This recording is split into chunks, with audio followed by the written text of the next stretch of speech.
एक मुनि थे सुमंतु मुनि।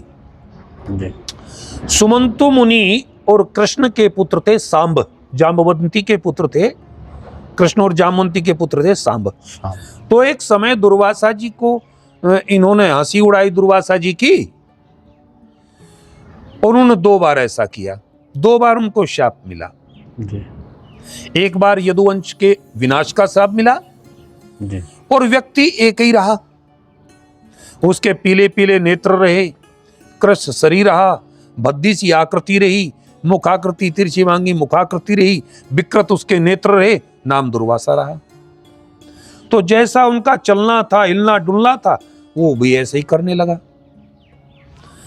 और साहब उसने क्या काम किया कि दुर्वासा जी ने क्रोध करके उनको शाप दे दिया कि तुम्हें अपनी सुंदर काया पर अभिमान है, इसलिए कुष्ठ लग जाए।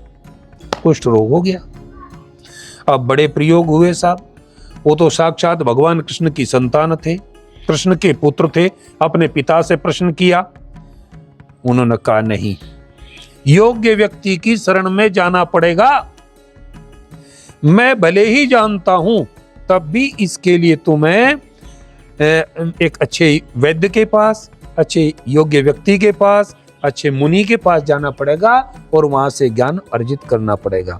वो जो बतावे तब लाभ होगा, मेरे कहने से नहीं होगा। उन्होंने पूछा भाई किसके पास जाएं? तो उस समय के सुमंतु मुनि बहुत योग्य थे और वो त्रिकाल संध्या करते थे। उनके पास गुण क्या था? त्रिकाल संध्या करना।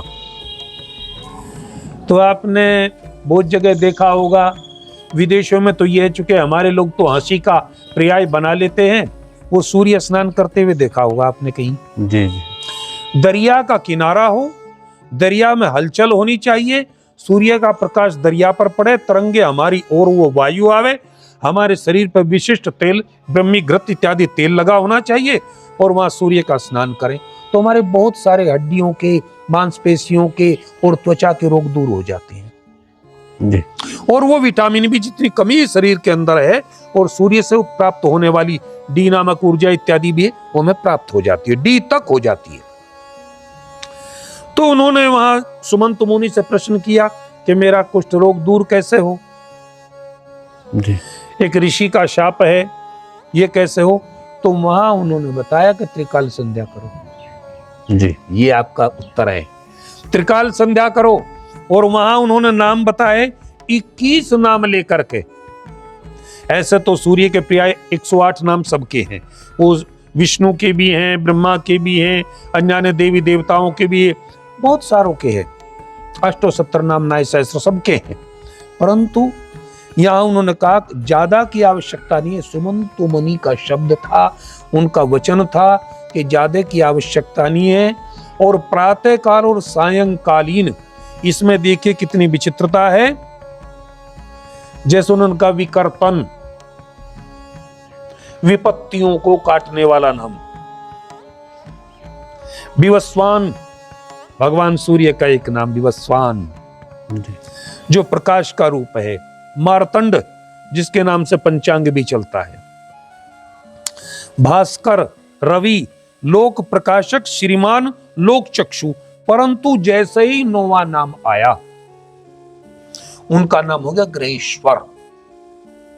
ग्रहेश्वर, 9वें नाम पर ग्रहेश्वर हो गया। तो क्यों हो गया?